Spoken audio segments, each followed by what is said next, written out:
Phone tapping కేసుపై CBI enquiry ఎందుకు అడుగుతలేరు? ఇదివరకు సిబిఐ ఎంక్వైరీ చేసిన దాంట్లో ఎన్ని తెలిసిరో సిబిఐ ఎంక్వైరీలు చేసి ఎంతమంది దోషులను జైల్లో పెట్టిరో చెప్పు. మీ పర్సంటేజ్ ఎంత? ఏది దోషులను శిక్ష పడేసినటువంటి పర్సంటేజ్ ఎంత? చాలా తక్కువ.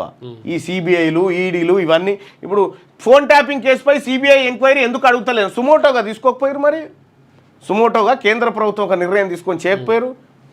వీళ్ళకి అప్పచెప్తే ఏం లేదు, వాళ్ళని బచాయిస్తుంది కేళ్ళు. రాష్ట్ర సర్కార్ కేంద్ర మంత్రి కిషన్ రెడ్డి ప్రశ్న.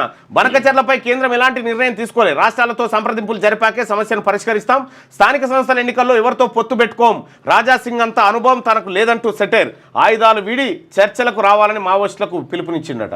వాళ్ళు చర్చలకు వస్తామని వాళ్ళు చెప్తా ఉంటే, వాళ్ళు చర్చలకు వస్తామని మొర్రో లేక మీద లేక విడుదల చేస్తుంటే పట్టించుకోకుండా కాల్చి చంపుకుంటా మళ్ళా చర్చలకు రావాలి అని పిలుపునిచ్చారు. పిలిచినా కానీ రాలేదు అన్నట్టుగా.